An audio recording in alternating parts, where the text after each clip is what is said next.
Warm wishes to everybody. Welcome to our channel. ఈ రోజు మనము ఫ్రాక్చర్ రిబ్స్ అనే టాపిక్ మీద మాట్లాడుకుంటాం. ఎక్కడ మాట్లాడుతున్నాం? నేను మాట్లాడడం మీరు ఎక్కడ మాట్లాడుతున్నారు? But you can give comments. In that way we can speak. సాధారణంగా గుండెని కాపాడడానికి భగవంతుడు ముందర భాగం స్టర్నం బోనిచ్చారు. అటు ఇటు 12, 24 రిబ్స్ ఇచ్చారు. అలా రౌండ్గా వచ్చి మనల్ని ప్రొటెక్ట్ చేస్తుంది. హార్ట్ని, లంగ్స్ని, ఈసోఫాగస్ అన్నీ ప్రొటెక్టెడ్ బై దీస్ రిబ్స్ అన్నమాట.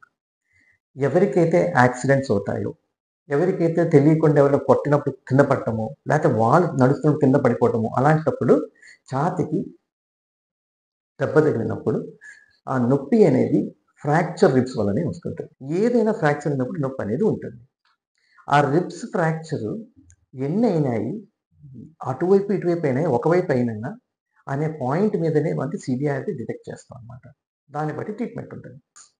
సో బ్లంట్ ఇంజురీ చెస్ట్ లో if they are associated with blood collection, that is hemothorax. Air collection it is pneumothorax. ఎలా తెలుసుకుంటారు ఇది? క్లినికల్గా పేషెంట్ ఎమర్జెన్సీకి వచ్చినప్పుడు డాక్టర్ గారు స్టెప్ పెట్టి చూస్తారు. అలాగనే నొక్కి చూస్తారు. మీకు ఎక్కడ నొప్పి ఉందో అతను టచ్ చేసి చూస్తారు.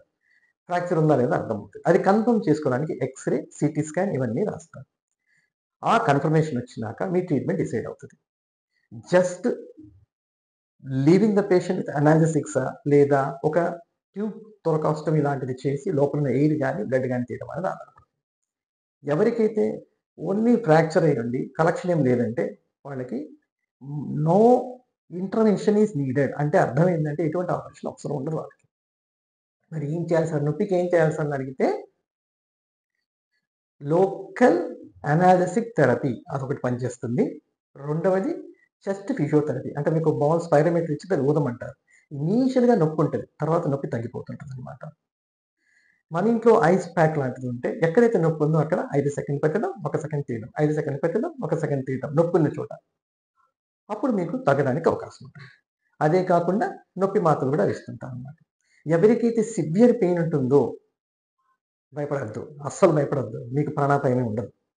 ఎందుకంటే ఆ ఫ్రాక్చర్ అయిన పార్ట్ పెయిన్ అనమాట. సపోజ్ చేతికి ఫ్రాక్చర్ అయింది అనుకోండి, ఇప్పుడు ఏం చేస్తారు? ఒక కట్టు కట్టేస్తారు. అలా మనకి ఇక్కడ కట్టు కట్టామనుకోండి, సరిగ్గా బ్రీతింగ్ తీసుకోలేము మనం.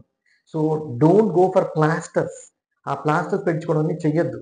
ఆ ప్లాస్టర్ పెట్టినప్పుడు మనకు ఫ్రీ మూమెంట్ ఉండదు.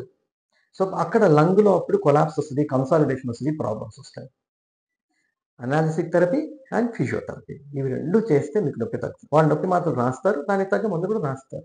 అది ఫాలో అవ్వండి, ధైర్యంగా ఉండండి, అస్సలు భయపడవద్దు. ఆ రిబ్స్ ఏదైతే ఫ్రాక్చర్ అయిందో it will take some time. 1 week, 2 weeks, 3 weeks. 3 వీక్స్లో అవి అతుక్కుపోతాయి అనమాట. నొప్పి 1 వీక్ తర్వాత యాక్చువల్ గ్రాడ్యువల్గా తగ్గుతూ వస్తుంది అనమాట. మీకు ధైర్యంగా ఉన్నారంటే అది నొప్పి కూడా పట్టించుకోలేండి. కొన్నిసార్లు రిబ్స్ చుట్టూ ఉన్న మజిల్స్ వల్ల కూడా పెయిన్ ఉంటుంది. ఆ పెయిన్ కూడా అనాలిసిస్ వల్ల తగ్గిపోతుంది. నొప్పి ఉంది, ఒక డాక్టర్ చూసినాక ఫ్రాక్చర్ రిబ్స్ అన్నాక మీరు ధైర్యంగా ఉండండి. మీకు ఎటువంటి ప్రాణాపాయం ఉండదు. ఓకేనా? సర్వే జన సుఖినో భవంతు.